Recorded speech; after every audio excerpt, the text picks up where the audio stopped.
예, 이 우리나라를 비롯한 동맹국들을 감청해온 미국 정부의 기밀 문건이 온라인에 유출돼서 이제 파장이 커지고 있습니다. 전문가들과 함께 이야기 좀 짚어보도록 하겠는데요. 윤희석 국민의힘 대변인 그리고 서영주 더불어민주당 상근 부대변인과 함께 이야기 나눠보도록 하겠습니다. 안녕하세요. 네. 자, 이 어제 좀 이게 뭘 진위가 이제 드러나야 되긴 하겠지만 어떻게 보면 굉장히 상당히 충격적인 뉴스가 외신을 통해서 이제 들어오게 됐는데. 자, 미국의 정보 당국이 우리나라를 비롯한 동맹국들을 감청해 왔다. 그리고 이제 그 내용이 좀 세세하게 드러나 있는 현실이거든요. 자, 이거를 좀 어떻게 봐야 되는 겁니까? 일단 미국이 동맹국들 꼭 우리나라만이 아니고 다른 여러 나라들을 상대로 아주 긴밀한 또 은밀한 대화를 엿들었다. 그리고 그것이 보고서로 만들어졌는데 그것이 누출됐다는 거 아니겠습니까? 예. 일단 우리 입장에서는 굉장히 당황스러운 거죠.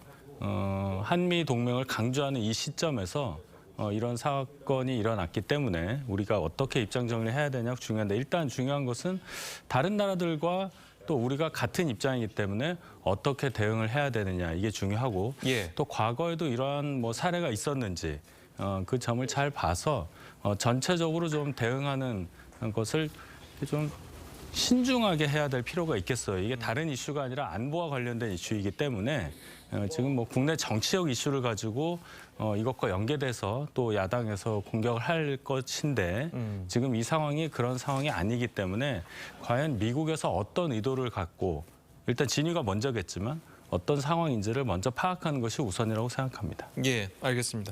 자, 물론 이제 진위가 파악돼야 되겠지만 이게 사실인지 아닌지부터 이제 파악이 되겠지만 이게 만약에 사실이라면 외교적으로 이제 상당히 문제가 될 것이고 그리고 더 큰 문제는 내왔던 내용을 보면 우리나라 대통령실, 안보실장, 대통령 외교비서관 이 둘이 나눈 대화가 그대로 이제 나왔단 말이죠.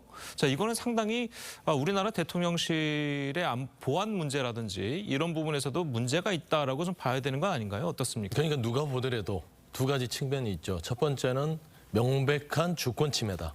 이런 부분을 강력하게 항의를 해야 되면 맞고요.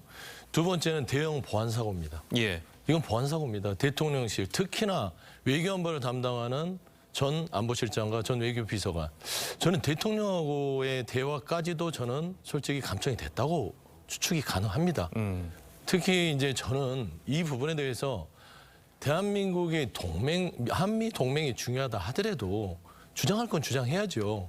이건 아니잖아요. 미국 당신들 이거 언제까지 이렇게 할 겁니까? 라고 얘기를 하고 협의나 논의를 하고 진상 파악을 해야 되면 맞는데 이런 일이 물론 진위 파악을 미국에서 하고 있지만 사실이 아닌 부분들을 뉴욕타임즈에서 보도를 했을 리가 없다고 저는 보고 있어요. 그리고 너무 김성한 전 안보실장이나 이문희 전 외교비서관의 내용 자체가 우크라이나 전쟁과 관련해서 너무 구체적으로 나옵니다. 몇 월 며칠 어떻게 한다. 무기를 폴란드를 통해서 우회적으로 지원한다. 이런 부분들이 너무 구체적으로 나오기 때문에 이거는 사실과 가깝지 않을까라는 생각이 좀 들고요. 예. 이제 그 진위험으로는 미국 측과 맡겨놓는 게 맞겠지만 두 번째 보면은 대응 안보 사고 이게 문제입니다. 그러니까 지금 현재 청와대에서 용산으로 옮겼잖아요. 예. 용산으로 옮기면서 수차례 얘기를 했습니다. 여야가 보안, 안보 이런 부분에서 취약점이 있을 것이다. 예. 이런 거를 조금 대비해야 된다 하는데 지금 용산의 대통령실이 왜 이런 것도 없이 이전했는지 모르겠어요. 다시 이전 시비가 걸립니다. 미군 부대가 불과 100m 떨어져 있습니다. 이건 뭐냐면 창호지 한 장이에요. 창호지 한 장 사이로 안 들으려고 해도 다 들리는 겁니다. 이런 상황에서 대통령실에서는 왜 그러니까 미국이 박정희 시대부터 CIA가 감청하고 도청하고 전 세계를 그렇게 했던 거는 맞습니다. 그 사람들이 나쁜 것이죠. 그럼에도 불구하고 그거를 막을 수 없으면 우리가 대비를 해야 되지 않겠습니까? 그런데 용산으로 오면서 그런 대비가 하나도 없었다. 라는 점에서는 이거는 협의의 문제, 논의의 문제, 진상 파악의 문제를 떠나서 예. 안보의 실패다, 보안의 실패다라는 측면에서는 이번 윤석열 정부에 있어서의 어떤 그런 좀 허술한 부분들이 좀 안타깝게 느껴지는 부분이에요. 예. 제가 이렇게 말씀하실까 봐 아까 국내 정치 상황이랑 연결돼서는 안 된다고 말씀드린 거예요. 용산으로 옮기면서 도감청에 대해서 전혀 준비가 없었다는 듯이 말씀하시는 것 자체가 정치 공세입니다. 미국의 도감청 능력에 대해서 우리가 알고 있지 못하고 용산으로 이전할 시에 그 도감청에 대해서 아무리 동맹국이지만 우리가 대비하지 않았다는 근거는 또 어디 있습니까? 과거에 청와대가 가지고 있었던 그 여러 시설들이라든지 그 부분에 있어서 상당히 보안상의 문제가 있었던 것도 그동안 지적이 많이 되었기 때문에 용산으로 옮기면서 그 점에 각별하게 신경을 썼던 것이 사실이기 때문에 그런 식의 정치 공세하는 것은 이거 옳지 않습니다. 정치 그렇게 공세가 말씀하시지 아니라 마세요. 이게 사실만 말씀드릴게요. 박정희 정권 때 미국 CIA가 감청하다 걸립니다. 예. 당시에도. 그래서 박정희 전 대통령이 청와대에다가 도감청을 못하게끔 유리창을 다 바꿔요. 그렇게 해서 시설한 게 청와대입니다. 그리고 박근혜 정권 때도 일부 그런 도감청 의혹이 있었습니다. 그래서 시설을 보완합니다. 그만큼 역대 정권에서 청와대에 있었던 정권들이 미국의 도감청 때문에 시설을 보완을 해왔어요. 이건 팩트입니다. 공세가 아니라. 그런데 용산으로 옮기면서 용산 대통령실에 도감청이 그렇게 말씀한 대로 준비가 됐다면 이게 아무리 기술이 발달했다 하더라도 발달한 만큼 또 도감청 시설, 보안 시설을 해야 되지 않겠습니까? 그런 부분들을 점검을 해서 그냥 대형 안보 사고, 보안 사고가 터지지 않도록 하는 게 맞지요. 이거는 정치 공세가 아니라 여야를 떠나서 대한민국의 주권이 침해당하는 입장에서 이거는 좀 조언을 드리는 거죠. 어떻게 정치 공세입니까? 도감청 방지 장치를 했는데 미국의 도감청 기술이 더 좋아서 못 막았다고 하면 어떻게 할 겁니까? 그런 정치 공세하지 말란 얘기예요. 아니, 이게 저희가 잘했다는 얘기가 아니라 예. 왜 자꾸만 용산으로 옮기는 과정을 여기에 끌고 들어오냐는 거예요. 그게 핵심이잖아요. 아니 미군 부대가 100m 바로 옆이에요. 미군 부대 100m랑 그다음에 청와대하고는 거리가 있잖아요. 뭐 4, 5km 떨어져 있잖아요. 그러니까 도감청 장비나 능력이 뛰어나다 하더라도 바로 옆집으로 왔으니까 그러면 그 보안 시설을 더 늘려야죠. 그런 측면에서 저는 부족하다고 봐요. 예. 그러니까 뚫렸겠죠. 예, 지금 김성환 전 안보실장과 전 외교비서관의 그 대화 내용이 대통령실 안에서 감청이 됐다고 그 문서에 나와 있습니까? 그렇게 알고 있습니다. 보도에는 대통령실 쪽에서의 나눈 대화. 왜 그러냐면은 위치상 안보실장과 외교비서관인데 일부만 발췌해서 지금 보도가 된 거 가지고요. 예. 뭐 2건의 문건인데 더 많다고 봅니다. 실상을 보면. 하지만 우크라이나에 관련돼서 그거를 뭐 대통령실 밖에서 사적으로 나눌 대화는 아니다라는 측면에서는 대통령실에서 감청이 이루어졌다라고 추측할 수밖에 없습니다. 예, 어쨌든 뭐 그 다 일단은 다 추측이기 때문에요.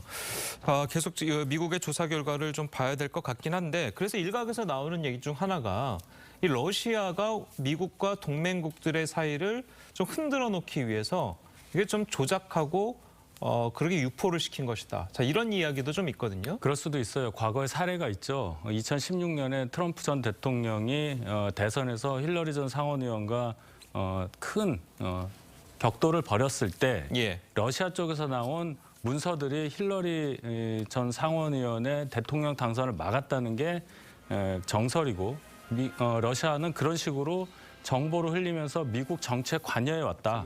이런 전례가 있습니다. 이번 사건에서도 지금 미국은 러시아와 신냉전 시대 중국과 함께 이렇게 맞서고 있는 상황이고 우크라이나하고 러시아가 전쟁을 하고 있는 상황. 이 상황에서 러시아 입장에서는 미국과 동맹국들의 관계를 벌리는 것이 전략적으로 유리하기 때문에 아마도 그러한 의도도 있었을 거라고 짐작할 수 있겠습니다. 예, 알겠습니다. 자, 이 내용은 이제 자세한 더 조사 결과가 나오는 대로 저희가 계속해서 후속 보도를 해드리도록 하고요. 다음 이야기도 좀 해보도록 하겠습니다. 자, 윤 대통령이 이제 부산에 방문을 했을 때 당시 방문했던 횟집 상호를 두고 인터넷 언론 더 탐사에서 일본 제국주의의 상징인 우길기를 상징한다고 주장해서 이제 논란이 일고 있죠. 자, 이 주장 어떻습니까? 뭐 근거가 있습니까? 근거가 없죠. 이 횟집 이름이 날일자에 빛광자 썼다고 이 햇빛이라는 뜻이잖아요. 예. 이게 약간 일본과 좀 연관되는 듯한 느낌이 들어서 우길기가 보면은 이렇게 해가 있고 중간에 햇빛이 뻗어나가는 모습으로 돼 있기 때문에 아마 그런 생각을 한 것 같은데 이 예. 지명은 부산시 기장군 일광읍 여기서 따온 것이고 횟집 주인이 그쪽 출신이기 때문에 일광읍 출신이기 때문에 그렇게 이름을 지었다고 합니다. 중요한 예. 것은 사실관계 전혀 확인도 없이 이렇게 억측으로 먼저 탁 터뜨린 다음에 사실이 아닌 것 같으니까 살짝 삭제해버리고 이러한 언론인지 뭔지 모르는 어떤 곳에서 이런 가짜 뉴스, 거짓 뉴스를 유포하는 것에 대해서 예. 대단히 유감스럽게 생각한다는 점을 다시 한번 강조합니다. 예, 일단 더 탐사는 신문법에서 인정한 언론이라고 합니다. 그래서 이제 언론이라고 좀 인정을 해 주셔야 될 것 같고요. 그렇다 하더라도 이 더 탐사가 상당히 이제 문제 있는 언론인 것은 맞지 않습니까? 예전에 청담동 술자리 의혹도 이제 그런 것도 있었고 여러 가지 좀 있었는데 자, 이런 보도가 계속해서 일어나는 것도 좀 민주당 입장에서는 그렇게 썩 도움이 되지는 않는 것 같은데 어떻습니까? 모르겠습니다. 이게 더 탐사라는 매체가 뉴미디어죠. 예. 뉴미디어 탐사 자체가 보도 자체가 조금 더 팩트에 근거하거나 조금 더 선동적이지 않았으면 좋지 않을까는 좀 아쉬움은 있어요. 예. 굳이 이게 뭐 일광횟집이라고 해서 그거를 뭐 우길기하고 연결을 시켜야 되나라는 부분에서는 조금은 과했다라고 저는 평가를 합니다. 예. 지금 본질을 봐야죠. 그러니까 일광횟집을 간 게 중요한 게 아닙니다. 일광이나 이름도 중요하지 않습니다. 왜 대통령께서 일광횟집에서 저런 행태를 보였을까라는 게 초점이죠. 일광횟집이 우길기하고 닮았다는 그런 말하자면 가십성 아니면 추측성 그런 거 왜 합니까? 저런 거는 본질과 다릅니다. 첫 번째, 이런 얘기가 나온 것은 결국 윤석열 대통령, 윤석열 정부가 보여준 두 가지 측면입니다. 첫 번째는 굴욕적인 한일 정상회담 이후 얻은 게 없다 보니까 국민적으로 공감대를 아직도 못 얻고 있습니다. 그런 부분에서 뭐야 일본한테 다 퍼주더니 이제 횟집이라고 갔는데 회를 먹고 일광이라는 게 좀 이름이 비슷해 이런 근거에서 나온 부분이 있어요. 그런데 저는 그런 단초를 윤석열 대통령이나 정부 측에 탓하고 싶지는 않고요. 예. 네, 제일 중요한 건 두 번째입니다. 이게 저는 공식 행사였으면 좋겠어요. 그 사진이. 그런데 이게 공식적으로 대통령실에 찍은 게 아니라 일부 시민이 찍은 거예요. 줌으로 당겨서 찍었죠. 이거 심각한 겁니다. 그렇지 않습니까? 이 줌으로 당겨서 찍는다는 거는 위험한 상황이 언제든지 노출돼 있다는 겁니다. 이런 상황, 갑자기 일정을 만들거나 어떤 경호가 이런 게 되지 않는 상황에서 대한민국의 가장 중요한 정보인이 대통령을 포함해서 다 모여 있었어요. 이런 부분들을 개선하고 고쳐야 되고요. 두 번째는 대통령께서 도열해서 하는 부분들은 물론 그렇게 하는 게 맞죠. 대한민국 최고 통수권자니까요. 하지만 국민 정서에는 맞지 않죠. 국민 눈높이에 맞지 않죠. 일렬 도열해서 하면 우리가 거의 뭐 이런 얘기를 하지 않습니까? 영화에서 나오는 뭐 조폭을 그런 식의 연상이 된다. 저는 조금 더 자연스러운 분위기에서 좀 그런 모습들이 연출했으면 그래도 기장에 있는 그런 횟집에서 시민들이 어떤 눈으로 봤을까 정도는 조금 눈치를 살펴야 되지 않았을까라는 좀 아쉬움이 있습니다. 그런데 이제 저 사진 같은 경우는 이제 물론 그런 논란이 일어날 수도 있겠지만 그 배경을 이제 만약에 국회로 옮겨놓는다면 대통령이 이제 뭐 시정연설하거나 일할 때 국회의원들도 이제 양쪽으로 쭉 도열해서 약수하고 그러지 않습니까? 그러니까 그거예요. 그러니까 국회나 뭐 대통령실이나 거기는 의전이 필요한 곳입니다. 예. 근데 일반 시민들이잖아요. 시민들이 이용하는 횟집이잖아요. 대중들이. 그거는 달라야죠. 그래서 국민 눈높이를 얘기하는 겁니다. 뭐 대통령실이나 국회에 왔을 때 흐트러져서 뭐 도열하지 않고 예의를 안 갖추는 거 그런 부분이 더 때와 장소가 있지 않습니까? 그런데 시민들이 이용하는 횟집에서 일렬로 서서 저렇게 막 90도로 인사하고 하는 부분들이 과연 이 국민들이 좋게 볼까라는 부분들은 지적. 제가 이거 한마디만 얘기할게요. 참 서영주 대변인 입장에서는 윤석열 정부는 잘한 게 하나도 없는 거예요. 잘한 거 맞죠. 참 유감이고요. 그렇게 걱정해 주시는 마음으로 좀 건설적인 비판해 주시기 바라고 도열한 거 말씀하시는데 경호상의 문제가 있는 거예요. 도열을 하지 않고 뭉쳐서 있으면 대통령을 중심으로 여러 명이 뭉쳐 있으면 긴급 상황에 경호요원이 들어갈 틈이 없습니다. 그래서 늘 틈을 이렇게 열어놓는다는 것이 기본이고 또 그렇게 도열해서 한 사람씩 하는 것이 대통령의 동선을 최소화하는 겁니다. 여러 사람을 찾아다니면서 대통령이 움직이는 것보다는 한 자리에 있는 것이 경호상 유리하기 때문에 기본 원칙이 이렇게 돼 있다는 말씀을 제가 드립니다. 네, 예. 경호상 얘기하는데 제가 가장 큰 문제를 지적한 게 경호입니다. 대통령이요, 이게 공식 행사에서 찍힌 사진이 아니라 일반인에게 줌이 당겨져서 찍힌 사진입니다. 이거는요, 그렇게 경호를 생각했으면 왜 이런 식으로 다른 일반인에 찍힙니까? 경호 전문가도 아니시면서 위험한 상황에 그런 말씀하시지 노출될 수 마세요. 있다라는 그 부분에 주변을 있어서는 다 알겠습니다. 경호 그 부분은 요원이 개선을 장악하고 해야 있는 상황이에요. 그렇게 전문가 아니시면서 섣부르게 얘기하시면 안 됩니다. 예, 알겠습니다. 자, 그래서 이제 어제 윤석열 대통령이 끝없는 거짓이 헌법 정신을 위협한다. 자, 이런 메시지를 내기도 했습니다. 직접 들어보시겠습니다. 제가 늘 자유민주주의라는 우리의 헌법 정신 그리고 우리 사회의 제도와 질서가 다 성경 말씀에 담겨 있고 거기서 나온다고 했습니다. 진실에 반하고 진리에 반하는 거짓과 부패가 우리의 자유민주주의를 위협할 수 없도록 헌법 정신을 잘 지키는 것이 하나님의 가르침을 실천하는 길이라고 믿습니다. 예. 자, 보통 이제 기존에 있었던 이제 역대 대통령들의 이제 부활절 메시지를 보면 뭐 사랑, 평화, 뭐 이런 그 종교적인 메시지가 나오기 마련인데 어제 윤 대통령의 메시지를 보면 이 거짓을 언급을 했단 말이에요. 그러니까 종교적인 행사, 특히 부활절 행사와는 살짝 안 어울릴 수도 있는 그 거짓이라는 단어. 자, 이게 지금 여러 가지 나오고 있는 이제 가짜 뉴스들을 좀 겨냥한 것이다.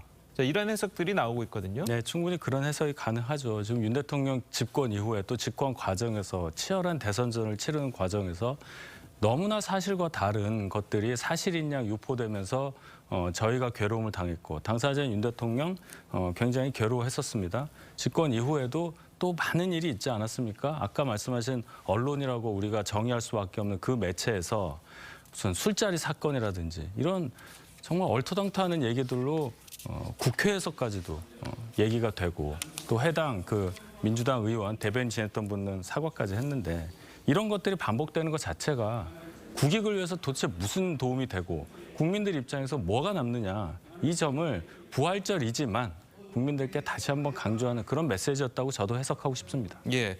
자, 어떻게 보셨습니까? 대통령의 메시지 관련해서. 그러니까 왜 부활절 그 큰 행사거든요. 교회에서는요. 기독교계에서는. 근데 그 헌법 정신을 가져갔는지 모르겠습니다. 그러니까 사랑과 믿음과 소망. 뭐 기본적인 기독교 정신이 있지 않습니까? 예.